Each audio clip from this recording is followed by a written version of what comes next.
People think that they're born into the world with a soul. This is the fundamental understanding of religions. You're born to the world with the soul.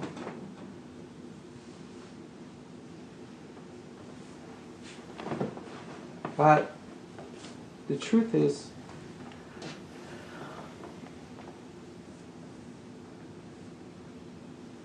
you're born to the world, and perhaps you have a soul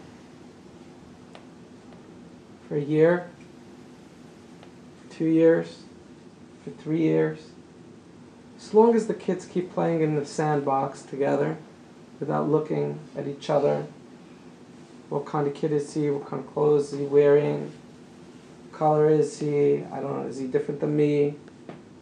So long as the age is without prejudice, without bias, that child is a light.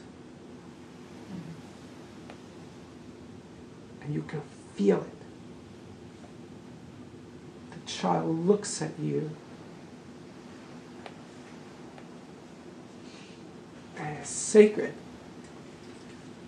All your stress dissipates and it doesn't go anywhere. It doesn't. Usually one person's stressful and he's like, okay, I'm giving you my stress, chagadya, And a child is like so holy, so pure, there is no stress. And then we, in our culture, we teach children how to be competitive, and we motivate with competition. And we don't teach in a sacred way how to recognize the divinity, the creative expressions that were endowed in your soul, and your responsibility to them. We teach competitively. And so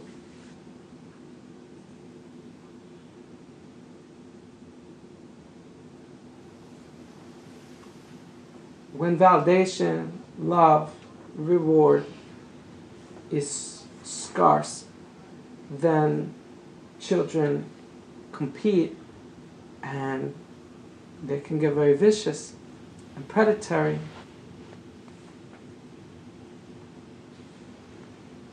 Like Lord of the Flies. It's not the nature of human beings to be this way, but our culture is sick. We are sick. We have a sick culture.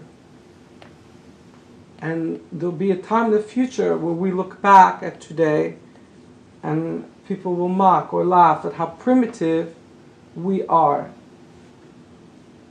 And I know that every scientific discipline, every empirical discipline always thinks that it's on the cutting edge and how arrogant they are and self-satisfied. But throughout time, there's always Yevonim. There are always inspired folks, individuals that give you a glimpse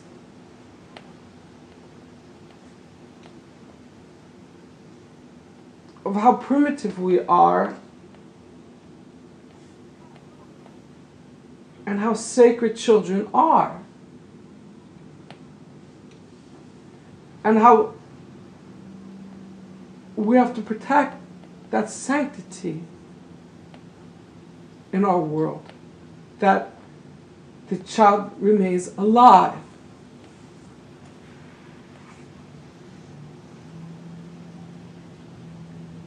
The Talmud writes that there is no prophecy anymore. It talks about in the Talmud there is no prophecy except for Shotim and Katanim, which is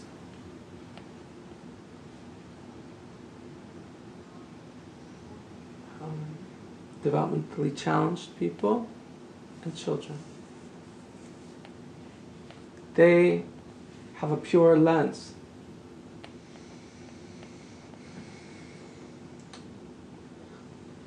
But this is a downfall of our culture. It's not supposed to be this way. You see, each of us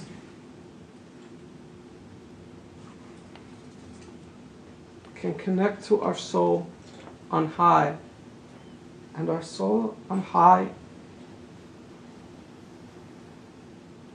resides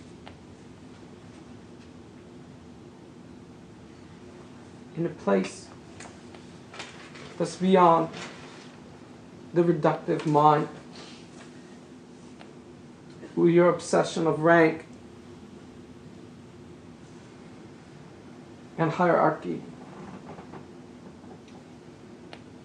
and race and creed. Your soul on high loves everyone.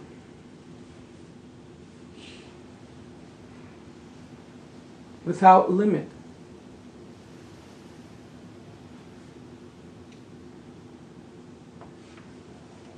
And so you ask and wonder,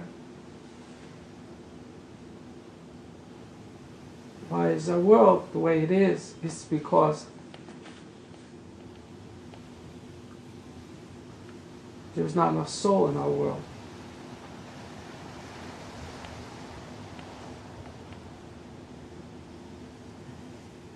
Individuals grow up, the innocence is lost, and they lose connection to their soul, and their eyes grow dim.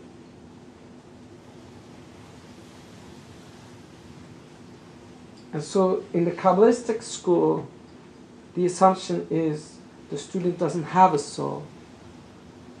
There is no soul. You have to work to obtain a soul. You have a neshama, but you have no relationship to it. It's far from you. It's beyond you. You cannot obtain it. You catch a glimpse once in a while, but you have no soul.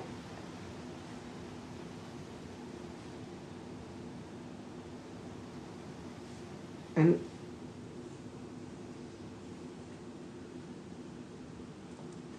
it's because the soul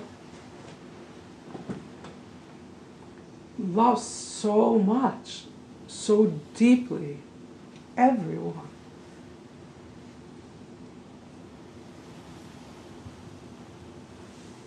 And the mind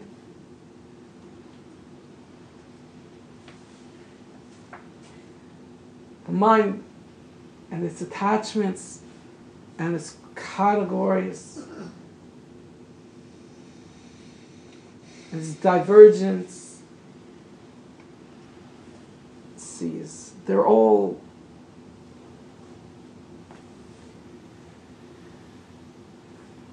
veil after veil after veil after veil after veil after veil that encases your awareness to a nihilistic hell, to a world of emptiness, death, decay, and suffering.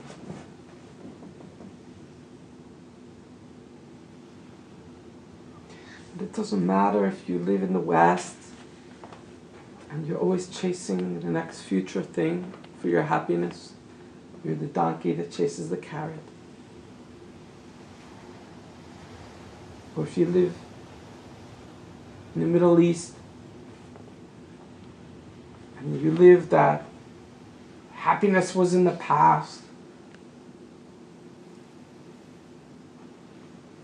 we lost it. We lost our happiness. So we're condemned to cycles of guilt and suffering.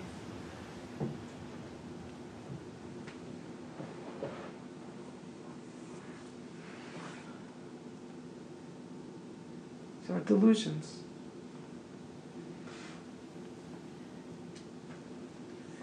Children don't live that way. Children are euphoric, and every time's the first time, and it's awesome. It's awesome. And so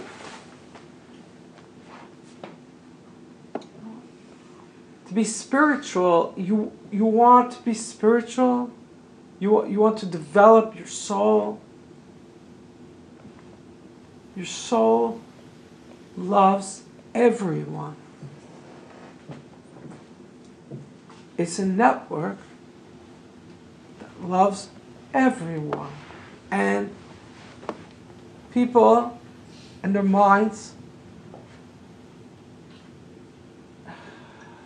rank, hierarchy, attachment, reduce until you don't even know who you are or what you are. You're not your house, your car, your career. You're not the place you live. You're not the family you're born into. You're not your body. You're not your ideology. You're not your wickedness, and you're not your righteousness. You're not.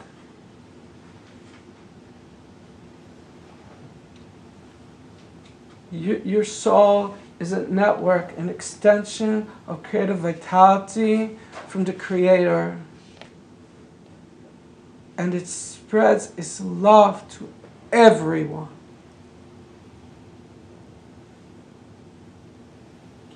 And so long as your awareness is fixated and measuring and evaluating and bias, you have no soul.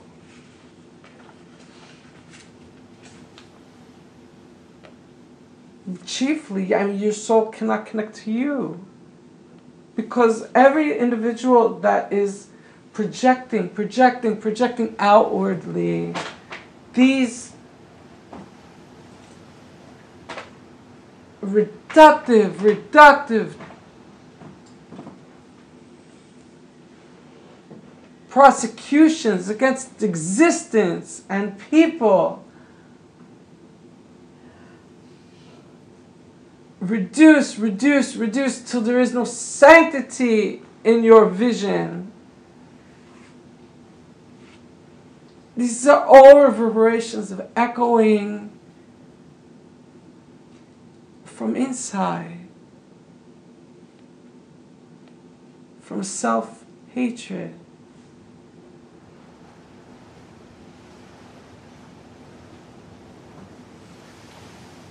That's why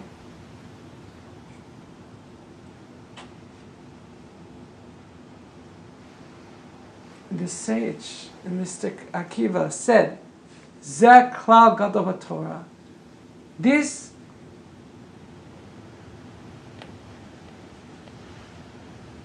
is all-encompassing of the Torah, of her light. All-encompassing. Ve'ahavta l'recha kamocha. you must love your brother as you love yourself. You can't. In Hebrew, it's like the second step is always first. You must love your brother as you love yourself. You have to love yourself first. You don't love yourself and you love another. You do not love another. I mean, you think you love. You guilt. You martyr. You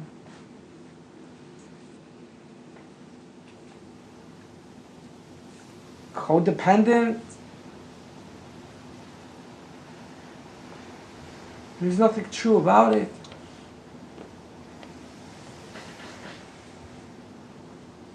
V'ahavta recha kamocha is to raise your awareness to reside not just in your heart. It's not good enough. But in the higher heart. In the divine heart. To reside, to live there. To live from there. From the higher heart of the divine. The Kabbalists call that place Tefaret, Israel.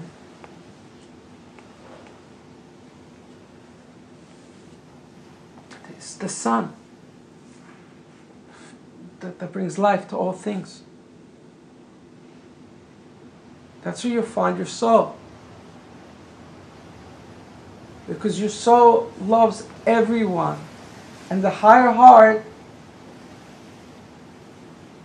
is connected to all things. It's the only perspective, but it's the first perspective on your way up the ladder. The celestial lattice, angelic lattice, seraphic lattice. The only perspective where you see the Creator connecting to all places and all things. The first vantage point you're going to come across is Tefaret Israel.